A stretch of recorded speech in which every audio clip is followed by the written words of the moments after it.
আসসালামু আলাইকুম। Question bank সিরিজের পরবর্তী লেকচারে স্বাগতম। আমাদের প্রথম প্রবলেমটায় বলা আছে 4 কিলোমিটার পার আওয়ার বেগে প্রবাহমান স্রোতযুক্ত নদীতে কতক্ষণে নৌকা চালালে 5 কিলোমিটার পার আওয়ার বেগে নৌকা চালাতে সক্ষম একজন মাঝি অপর পারে পৌঁছাতে পারবে। এখানে অপর পার বলতে একদম ঠিক বিপরীত বিন্দু বোঝাচ্ছে। তাহলে এইটা হলো একটা, এটা হচ্ছে একটা। তাহলে বিপরীত বিন্দু মানে ধরো আমি এখানে আছি, আমাকে এখানে যেতে হবে। তাহলে আমি সোজাসুজি নদী পাড়ি দিব, সোজা কথায়। তো সোজাসুজি নদী পাড়ি দেওয়ার ক্ষেত্রে তো আমাকে সোজাসুজি নৌকা চালালে হবে না, আমাদেরকে স্রোতের সাথে স্থূলকোণে নৌকাটা চালাতে হবে। এটা হচ্ছে নৌকা 5 কিলোমিটার পার আওয়ার, আর এটা হচ্ছে স্রোত 4 কিলোমিটার পার আওয়ার। এই কোণটা তোমার কাছে জানতে যাচ্ছে, তো এই কোণটা আমরা বের করি।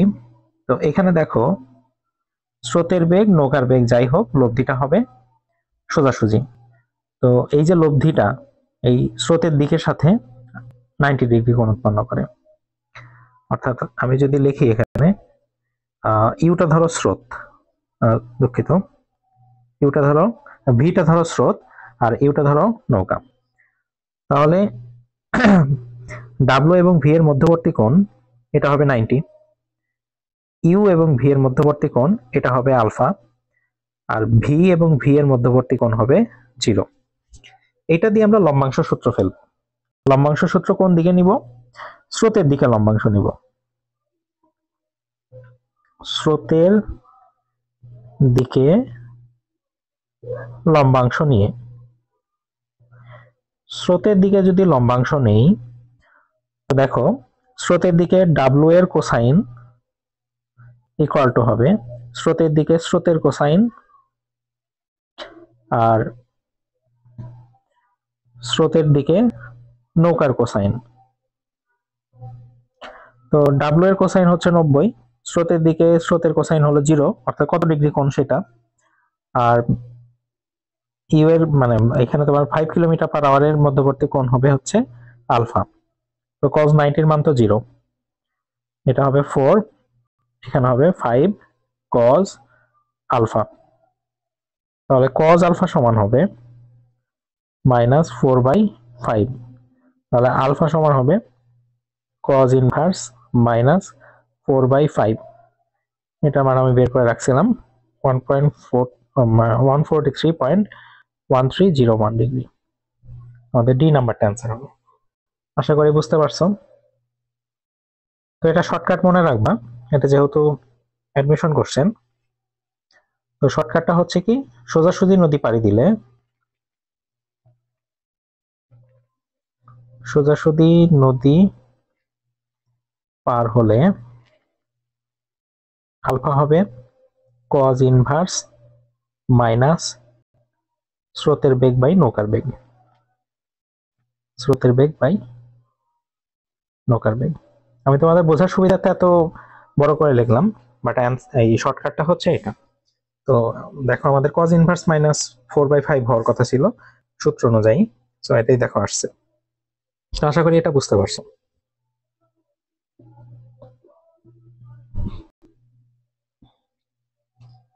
আমাদের নেক্সট প্রবলেমটাতে আসা যাক। বলছে এখানে একটা ত্রিভুজের দুইটা বাহু দুইটা ভেক্টর দ্বারা প্রকাশিত, একটা এ ভেক্টর একটা বি ভেক্টর। তো এখানে আমি আসলে চিহ্ন দিইনি। চিহ্নটা হবে কেমন, একটা চিহ্ন হবে এই দিকে, একটা হবে এই দিকে, আর একটা হবে এই দিকে। তো এখানে হচ্ছে ত্রিভুজ, তোমার হচ্ছে দুইটা দুইটা বাহু দেওয়া আছে, অপর বাহুটা তোমার জানা নাই। তো এখানে যদি আমি ত্রিভুজ সূত্র ফেলি, একটু খেয়াল করলে দেখবা ত্রিভুজ সূত্র হচ্ছে, ভেক্টরের ত্রিভুজ সূত্রটা কি, যে যে সকল ভেক্টর একই ক্রমে থাকে তাদের যোগফল বিপরীত ক্রমে থাকা ভেক্টরের সমান। তাহলে দেখো তো একই ক্রমে কে আছে, এই যে এখান থেকে যদি যাওয়া শুরু করো, এইটা এইটা, চিহ্ন মিললে একই ক্রম আর চিহ্ন না মিললে বিপরীত ক্রম।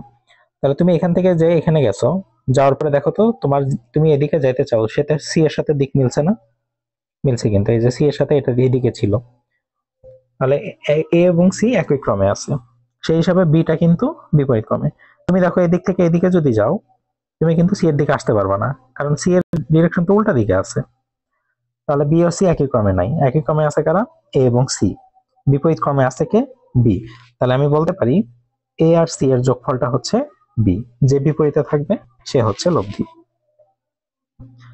তাহলে বি সমান হবে এ প্লাস সি। তাহলে সি সমান হবে বি মাইনাস এ। তাহলে দেখো তো বি আমাদের এটা না, আর এ হচ্ছে এটা। তাহলে বি মাইনাস এ করলে 4 থেকে 3 বাদ যাবে, থাকবে হচ্ছে আই। -2 -3 যে, তাহলে -5 যে হয়ে যাবে।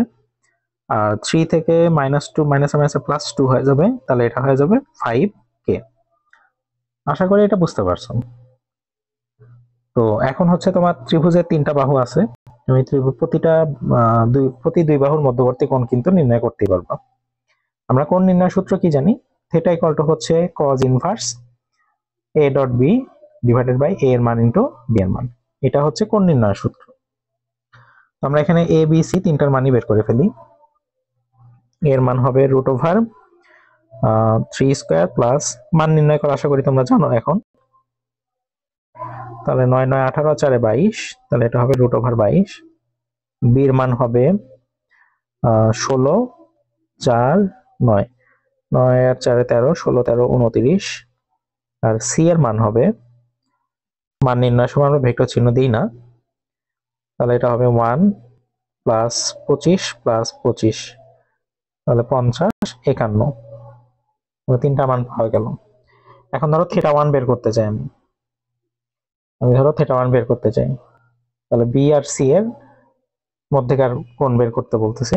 তাহলে এটা হবে cos inverse B dot C divided by B এর মান ইনটু সি এর মান। তাহলে এখানে থাকবে cos inverse B dot C. দেখি তো বি আর সি যদি ডট গুণ করি, তাহলে এখানে ডট গুণের সময় কি আই এর সাথে আই, জে সাথে জে, কে সাথে কে, আই জে কে থাকে না, খালি সহগগুলো গুণ হয়, চিহ্নগুলো ওদের মতো করে বসে। তাহলে এটা থাকবে 4 1 কে 4, এটা হচ্ছে -2 আর এখানে -5, তাহলে 5 2 10, আর এটা হবে 3 আর 5 15, 3 5 15। নিচে হলো বি এর মান সি এর মান, বি এর মান পাওয়া গেছে √29, সি এর মান হচ্ছে √51। তাহলে এখানে হিসাব করি, 14 যোগ 15 ভাগ √29 ইন্টু √51। এটাকে যদি cos ইনভার্স করি তাহলে পাওয়া যাবে 41.055, 41.055 ডিগ্রি। এটা গেল θ1 এর মান। বা θ2 এর মান বের করি। θ2 এর মান কত হবে? θ2 এর মান হবে cos ইনভার্স, θ2 এর সাথে রিলেট আছে a আর c, তাহলে a ডট c করব, a dot c divided by a এর মান ইনটু c এর মান।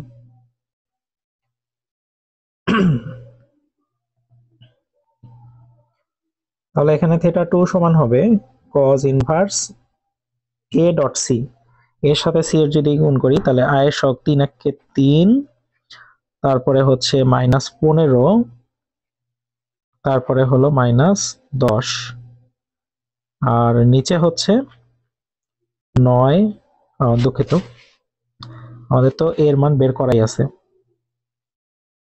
এর মান বের করাই আছে √22, আর হচ্ছে √c এর মান √51। আমরা এটা ক্যালকুলেশন করে ফেলি।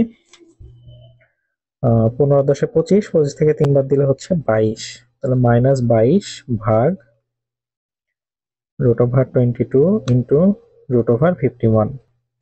তারপরে cos ইনভার্স করলে আমি পাই হচ্ছে 131.05 ডিগ্রি।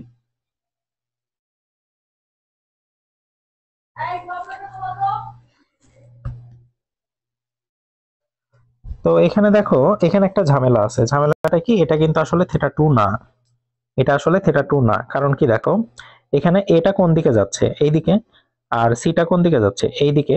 তাহলে এদের মধ্যবর্তী কোণ কিন্তু এই পাশে তৈরি হচ্ছে। অর্থাৎ তুমি যদি এখান থেকে কোণ বের করো, এটা θ2 ড্যাশ নাম দাও। তো এখানে যে কোণটা তৈরি করলা সেটা হচ্ছে কোন পাশে তৈরি হয়েছে? এই পাশে। কিন্তু কারণ কোণ তৈরি হওয়ার শর্ত কি, যেখানে পায়ে পা মিলবে অথবা মাথায় মাথা, অর্থাৎ শীর্ষবিন্দু যেখানে মিলে অথবা পাদবিন্দু যেখানে মিলে সেখানে কোণ তৈরি হয়। তো এখানে দেখো এ এর শীর্ষবিন্দু আর সি এর পাদবিন্দু মিলছে, সো কোণটা এই দিক থেকে না হয়ে আমাদের যদি এটাকে শিফট করে দেই তাহলে এটা সামনের দিকে চলে যাবে। এখন দেখো এ এর পাদবিন্দু হচ্ছে কোথায়, এখানে, সি এরও পাদবিন্দু এখানে, তাহলে কোণ তৈরি হচ্ছে কোথায়, এখানে। তাহলে তুমি যদি এই সূত্র ফেলে কোণ বের করতে চাও তাহলে সেটা বের হবে হচ্ছে এই সাইডে। তাহলে থিটা 2 বের করার জন্য কি করতে হবে, 180 থেকে এই পাশেরটুকু বাদ দিয়ে দিতে হবে, এটা হচ্ছে থিটা 2 ড্যাশ। আচ্ছা এখানে একটু লিখতে ভুল হয়েছে আমার, অ্যান্সারটা হবে হচ্ছে 131.05। তাহলে আমি থিটা 2 যদি বের করতে চাই তাহলে হচ্ছে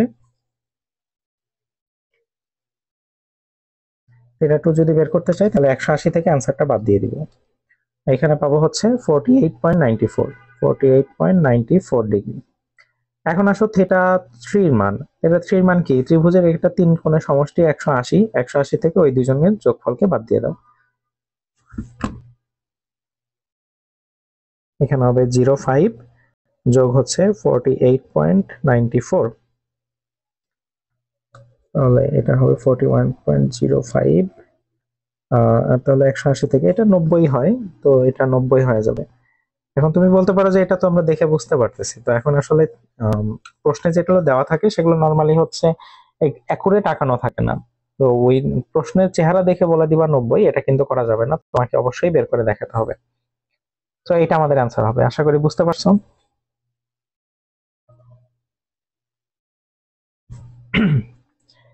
এখানে বলছে দেখো 36 মিটার চওড়া একটি নদীতে নৌকার বেগ 10 মিটার পার সেকেন্ড, এই বিন্দু থেকে একটি নৌকা চলা শুরু করলো। এখন নৌকাটি নদী পার হয়ে চিত্রের মতো বিপরীত তীরের সি বিন্দুতে পৌঁছালো, এই যে এখানে গেছে।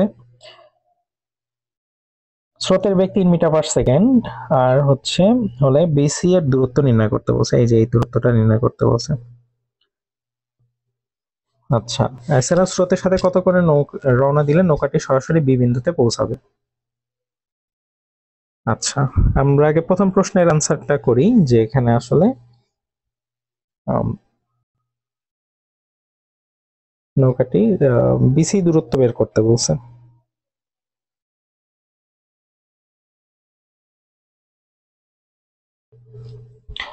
তো এখানে দেখো নৌকাটা হচ্ছে 37 ডিগ্রি কোণে রওনা দিছিল, আর সেটা যে সি বিন্দুতে পৌঁছাচ্ছে। আসলে নৌকাটা ধরো যে এই দিকে রওনা দিচ্ছে, এই যে এই দিকে, এইটা হবে 10 মিটার পার সেকেন্ড বেগে রওনা, আর সে লব্ধি বেগে পৌঁছাচ্ছে সি বিন্দুতে, ওটা হচ্ছে লব্ধি। একটু ছবিটা মনে হয় একটু ভুল হয়েছে। তো এখানে আমরা কিন্তু আমাদের আলফা কোণ, অর্থাৎ কত কোণে রওনা দিয়েছিল সেটা কিন্তু আমরা বের করতেই পারছি। আলফা ইকুয়াল টু হচ্ছে 37 ডিগ্রি,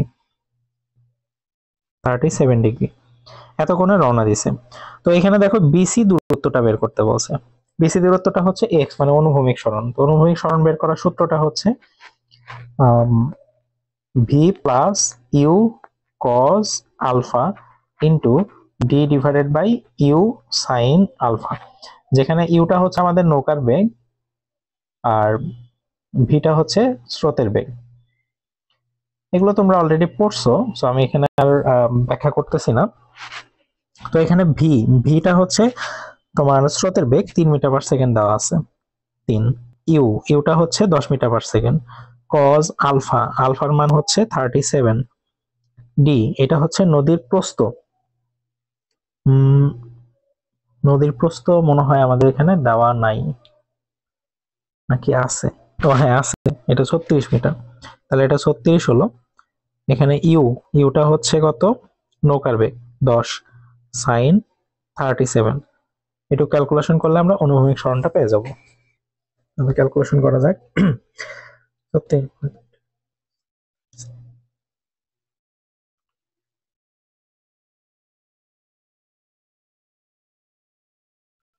এখানে পাওয়া যাচ্ছে হচ্ছে 65.72 মিটার, এটা পাওয়া গেল। আচ্ছা, এখন বলছে যে কত কোণে রওনা দিলে নৌকাটি সরাসরি বি বিন্দুতে পৌঁছাবে। তুমি এখানে চিত্রে খেয়াল করলে দেখতে পাবা এখানে এ বিন্দু থেকে একদম অপোজিট পাশে হচ্ছে বি বিন্দু অবস্থিত। তার মানে তোমাকে অপোজিট পাশে পৌঁছাতে বলছে। এর আগে আমরা একটা অঙ্ক এরকম দেখলাম, যেখানে হচ্ছে ঠিক বিপরীত বিন্দুতে পৌঁছাতে হলে বা সোজাসুজি দূরত্ব অতিক্রম করার ক্ষেত্রে আমাদের আলফার মান, এটা কিন্তু আমি শর্টকাট তোমাদের বলে দিচ্ছি অলরেডি। তাহলে এখানে সোজাসুজি সোজাসুজি যেতে চাইলে তোমার হচ্ছে আলফার মান কত হবে? কজ ইনভার্স মাইনাস স্রোতের বেগ বাই নৌকার বেগ, এটা। তো কজ ইনভার্স মাইনাস 3/10 আমি পেলাম হচ্ছে এখানে 107.46 107.46 ডিগ্রি। এত কোণে রওনা দিলে সোজাসুজি পৌঁছাতে পারবো। আশা করি বুঝতে পারছো এটা।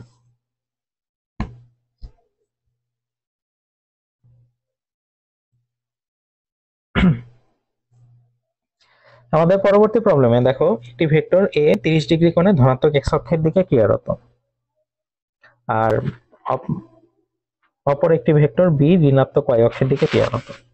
এদের লব্ধি ভেক্টর কত হবে? তাহলে এখানে লব্ধি বের করতে চাও, লব্ধি বের করার জন্য ভেক্টরের মান দরকার। দেখো এখানে দেওয়াই আছে। আর দরকার হচ্ছে ভেক্টরের দিক, আমরা দিকটাই বের করতে চাই।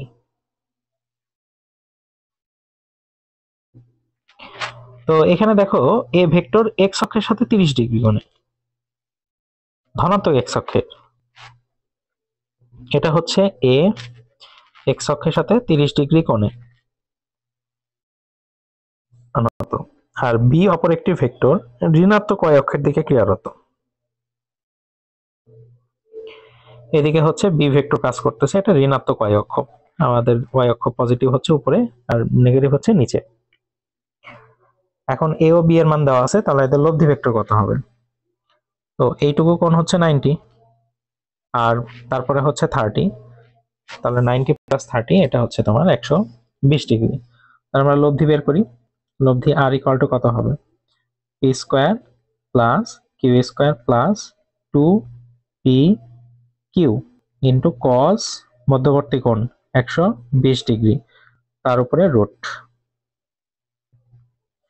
তাহলে এখানে 16 plus 64 plus 2 into 4 into 8 into cos 120, এটাকে রুট করলে আমরা পাবো হচ্ছে 6.92। দুঃখিত, এখানে অ্যান্সারটা ভুল ভাবে ইয়ে করা হয়েছে, অপশনগুলো ঠিক নেই। তো এটা অ্যান্সার পাওয়া গেল হচ্ছে 6.92 একক। এখানে কোনো এককের কথা বলেনি। আচ্ছা, এখন তোমাদের প্রশ্ন জাগতে পারে যে আচ্ছা ভেক্টর এ 30 ডিগ্রি কোণে ধনাত্মক এক্স অক্ষের দিকে ক্রিয়ারত, তো এই জিনিসটা এরকমও কিন্তু হতে পারতো, তাই না? এরকম হতে পারতো যে ধরো এক্স অক্ষের ধনাত্মক দিক তো এটা, তার সাথে 30 ডিগ্রি কোণ আনত, মানে তো সে নিচের দিকেও হতে পারতো। এটা হচ্ছে এ, এটা 30 ডিগ্রি, আর এইদিকে হচ্ছে বি, সেটা হচ্ছে মাইনাস ওয়াই অক্ষের দিকে। তো এখন কিন্তু এদের মধ্যবর্তী কোণ হয়ে গেল 60 ডিগ্রি। এটাও কিন্তু হতে পারে। তো এখন ধরো এটা অপশন দেওয়া থাকবে, তো অপশন দেওয়া থাকলে তখন তুমি এখানে যেটা অপশনের সাথে মিলবে সেটাই অ্যান্সার করবা। আর যদি অপশন দেওয়া না থাকে তাহলে রিটেনে দুইটাই দেখাই দিয়ে আসবা। আশা করি এটা বুঝতে পারছো। আচ্ছা, পরবর্তী প্রশ্নটায় বলছে যে দুইটি সমান ভেক্টরের লব্ধি নাল ভেক্টর, তাহলে ভেক্টরদের মধ্যবর্তী কোণ কত? দুইটা সমান ভেক্টরের লব্ধি, দুইটা সমান ভেক্টর মানে কি? দুইটাই পি। তো দুইটাই পি যদি হয় তাদের লব্ধি হচ্ছে নাল ভেক্টর। নাল ভেক্টর মানে তার মান হলো 0। তাহলে আমাদের সূত্র হচ্ছে আর square equal to P square plus P square plus 2pp cos alpha. তো নাল ভেক্টর এর মান তো 0, লব্ধির মান 0, এখানে থাকবে 2p square plus 2p square cos alpha. তাহলে এখানে থাকবে কজ আলফা সমান 2p স্কোয়ার কাটে দিলে এটা হবে -1। আমরা জানি কজ 180 মান -1, তাহলে এটা 180 ডিগ্রি হবে। আশা করি বুঝতে পারছো।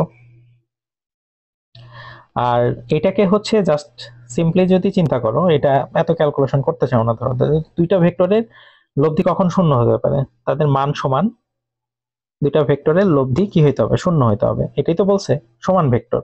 তাহলে সমান ভেক্টরের লব্ধি শূন্য কখন হবে? যখন একটা পি হলে আর একটাও পি হবে, কিন্তু মধ্যবর্তী কোণ যদি 180 হয়, তাহলে এদের যোগফল শূন্য হবে। কারণ 180 হলে তাদের লব্ধিটা হয় তাদের বিয়োগফলের সমান, এটা তোমরা জানো। আর যদি সমান ভেক্টর হলো, তারা একই দিকে কাজ করে, তাহলে তো তাদের লব্ধি হবে কত? 2p। তার মানে আমরা বলতে পারি, মানে এটা কিন্তু আমরা ডিরেক্ট একবারেই বলে দিতে পারতাম, তাই না? যে সমান ভেক্টর, তারা বিপরীত দিকে কাজ করলে তাদের লব্ধি 0 হবে। আশা করি বুঝতে পারছো।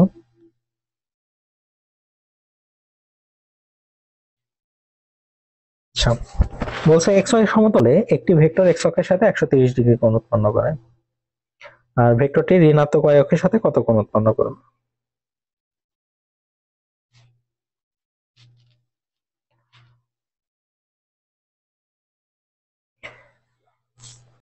আচ্ছা, তাহলে এই কোশ্চেনটার আনসার কি হবে? যে এক্স ওয়াই সমতলে একটি ভেক্টর এক্স অক্ষের সাথে যদি 130 ডিগ্রি কোণ উৎপন্ন করে,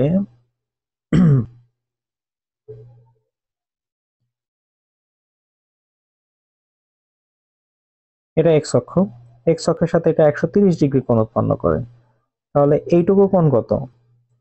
180 থেকে 130 বাদ দাও, তাহলে 50 ডিগ্রি। আর ঋণাত্মক ওয়াই অক্ষ তো এই দিকে, তো এই দিকের সাথে টোটাল কত? 90। তাহলে 90 আর 50 কত হবে? 140 ডিগ্রি কোণ উৎপন্ন করে। আশা করি এটা বুঝতে পারছো। এখন এটা এক্স ওয়াই সমতলে একটি ভেক্টর এক্স অক্ষের সাথে 130 ডিগ্রি। হ্যাঁ, এখানে এক্স অক্ষ বলতে ধনাত্মক এক্স অক্ষ ধরে নিয়ে অঙ্কটা করবা। আশা করি এটা বুঝতে পারছো। তো আজকের লেকচার এই পর্যন্তই।